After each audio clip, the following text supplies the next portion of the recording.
Oh yeah, 1985. 1985 was I think was crazy. Yeah, that was dope. You know what I mean? Again, like I feel like the production could have been better. That production was pretty mediocre. Yeah, I think I think the way he addressed a lot of these who was it? Lil Pump. You know, the way he addressed him on that, and just the shit that he says. You know, buying a car, buying a house, this, that, and the third, Jules and shit. Mm-hmm. I thought that was dope. Yeah. So, and then that, I don't know if you heard that dude responded, like a younger rapper responded. I don't know if you heard that or not. I heard somebody responded, but I don't remember who it was.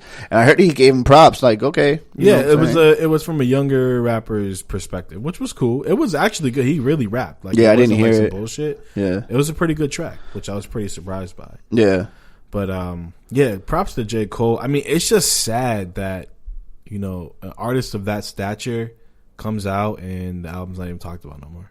Well, I mean, Microwave Society. This is even worse than Microwave Society, right? Like it's now, so bad. Right now, with the amount of music that comes out from between SoundCloud and every Friday dropping on all these other streaming services, like you have a song. For instance, you had Infrared come out on Friday, right? Mm-hmm. Friday night, we stopped talking about Infrared and started talking about the Doobie Freestyle, right? Mm-hmm. Then on Sunday, it was a Monday that he dropped the story of Adidon. It was Tuesday. Oh, Tuesday. And then Tuesday, we weren't talking about fucking Doobie Freestyle no more. You know what I'm saying? How could you? You know what I mean? I just know, man.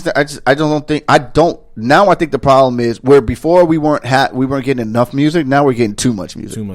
And it's kind of impossible to. It's not a bad thing because it's not bad music. I mean, don't get me wrong. There's still a lot of bad music out there. It's not as bad as it used to be. Yeah, like now. I mean, before it was like one good album every 3-4 months. Right, and now we're getting a good album 2-3 albums a month. Yeah, which is dope. But like you said, like I listened to an album like that Don Q album. Yeah, that shit was fire. Yeah, I haven't played it since. Yeah, I don't know, man. Like I listened to Pusha shit like 3 times. I'm still listening. But I only listen to it. But that's what I'm gonna say. I only listen to it on Friday, Saturday, and Sunday. Right. Mm-hmm. Come Monday, I wasn't listening to it anymore. Mm-hmm. Right. And I don't know. And I can't tell you why. And this is because, like I said, it's just the way we consume shit now. You know what I mean? It's like there's so much music. I don't know. I just be trying to catch up. I listen to music differently. So I listen to it once to overall sound. Yeah. I'll go back, listen to it again for lyrics. Yeah. I'll go back again, listen to it for production. Right. And then I'll go back again, listen to how it's mixed. Right. Like I listen to music mad times for different things. Yeah. Which I don't think most people do. Mostly people listen to it for the bounce, catchy hooks. Right. Push is not none of that. He's not. You're not getting that. Although he had some shit. No, he got some shit. Like a lot of his shit though, the hooks are blended in. Like you don't even know it's a hook, kind of. Yeah. Because it's blended into the verse. Like he doesn't have much reflection in his voice. He's pretty monotone when he raps. So there's not a lot of change with his rap. Yeah. Besides that, and you can hear when he's trying to do it, but you don't know if it's a hook. Right. So that's what makes it kind of dope to me. Yeah. Like, because his album, I thought the 7 song shit was going to be kind of trash. But then I went back to his first 2 albums. There's a lot of tracks in there I skip over, and I only listened to about 6 to 7 songs on each of his last albums. Right. So it makes sense because he did have some filler. 7. Yeah, he did have some filler joints, and he's all like even the clips. Like when Hell Hath No Fury came out in 2006, that album was only 12 songs. They've been doing that short album shit since they came out. Yeah, I mean, short albums for them back then. You know, for back then, yeah, 12 songs was short, back then. Short as shit. I don't know, man. I don't. So let's talk about that for a second. How do you feel about a 7? Because apparently everything that's coming out for good music in the next month or so is all 7 tracks. Them all 7 got to be fire. You can't have one dud.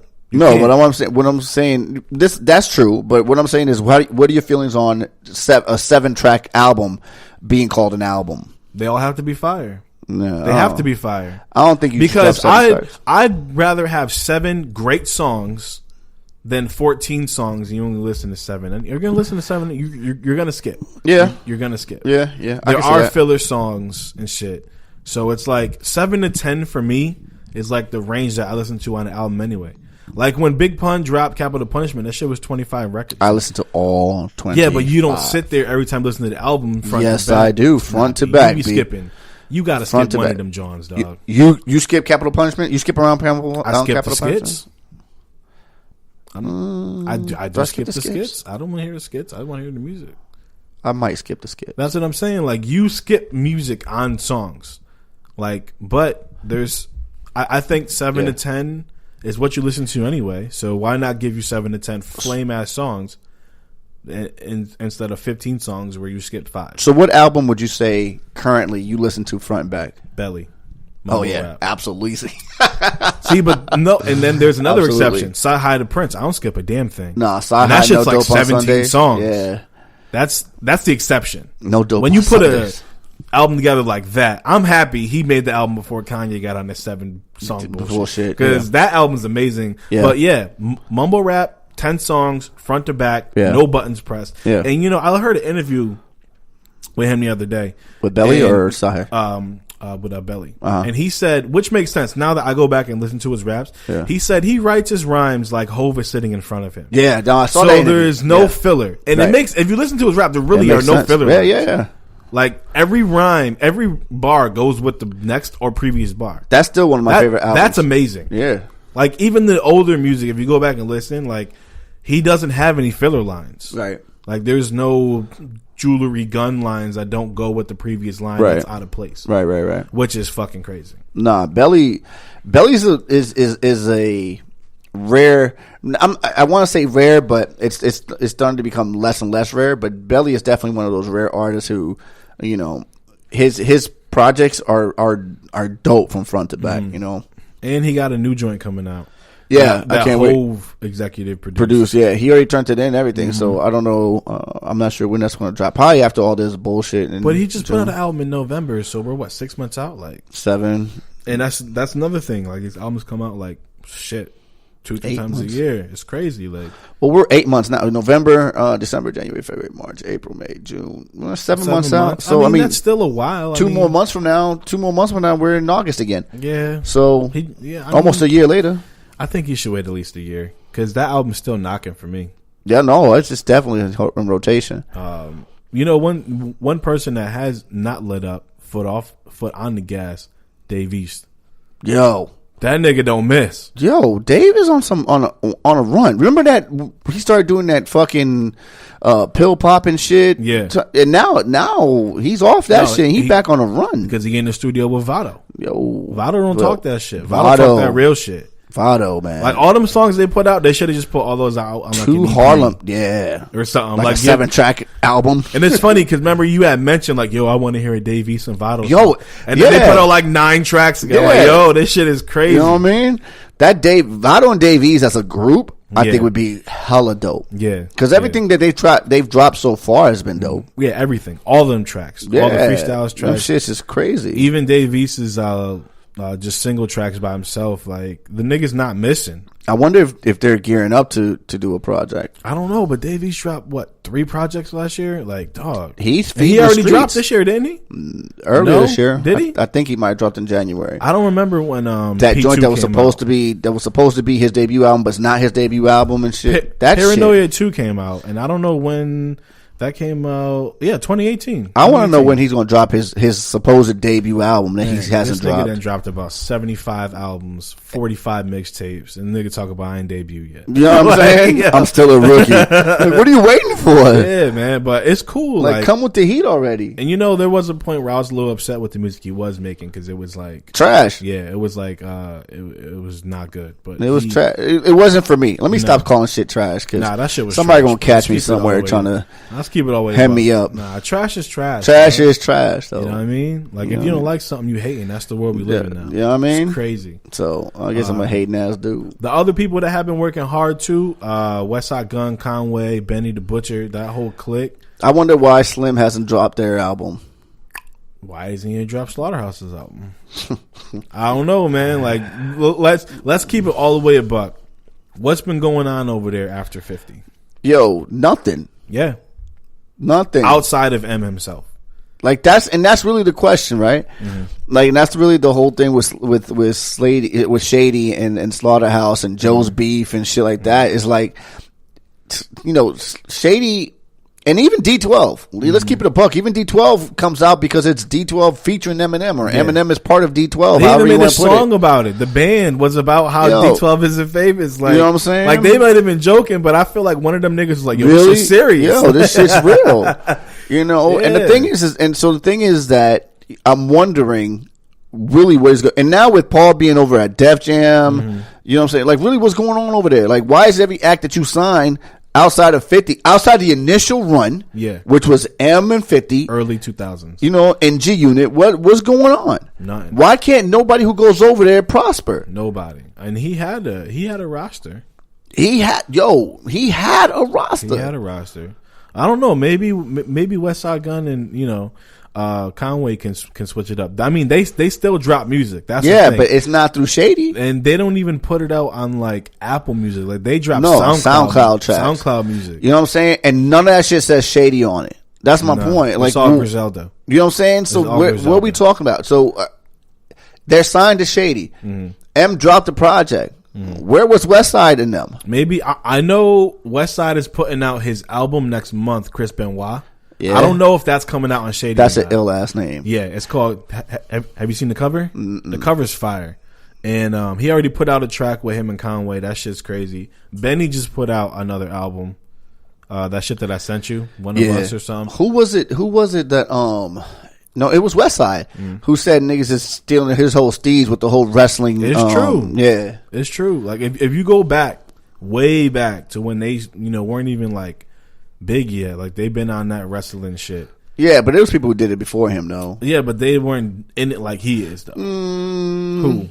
Cellar Dwellers, remember them? No. Okay, go look that up. Only you remember them, nigga. No, we're not going to talk about. Who the fuck is that? Go look up the Cellar Dwellers, B. Oh, come on, B. Ted DiBiase and whatchamacallit. Go look them up. They had dope ass. I know Ted DiBiase. The wrestler? Yeah. He was a rapper? No, the wrestler wasn't a rapper, but the guy in Cellar Dwellers, his name was Ted DiBiase. All right, anyway. But there's definitely been but my point is, wrestling has been a lexicon in rap forever. That's ever since fucking, you know, Hulk Hogan was in his first run as, you know, Hulk Hogan. You know what I'm saying? Before NWO and all that shit, and Iron Sheik and all them cats. And niggas have been Ric Flair for years. You know what I'm saying? Wonderful pill. I mean, fucking talking about Pusha T. How long he been talking about Ric Flair? Yeah, he been Ric Flair and niggas. You know what I mean? So, man, one of the biggest songs ever was "I'm Ric Flair, nigga." Woo! Yeah, you know what I mean? Yeah, like, true, come on, man. True. So, yeah. So Wes, I get his beef. You know what I'm saying? That he's the one that's running with it now, but he's far from the first one to do it. He resurged it, I would say. Like, yeah, maybe. I'll probably give him that. He made it cool again. But Drake is known for that, jumping on waves that are already hot. Come on, B. Listen to his music. Let's keep it. Let's keep it a buzz. His music is everybody's music but his own. Let's keep it all the way funky. I wouldn't say that. I just think that he knows how to recognize what's coming, and he knows how to make it hot. You can't get mad at him for that.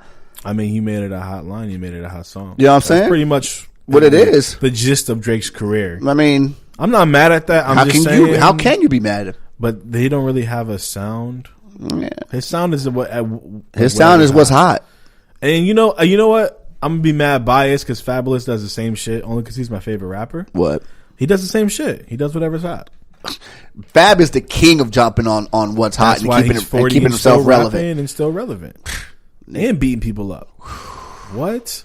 Nigga. We're not gonna talk about that. Nah, we ain't gonna talk about that. We anti-domestic abuse here. That's my man's. I never seen him yell ever.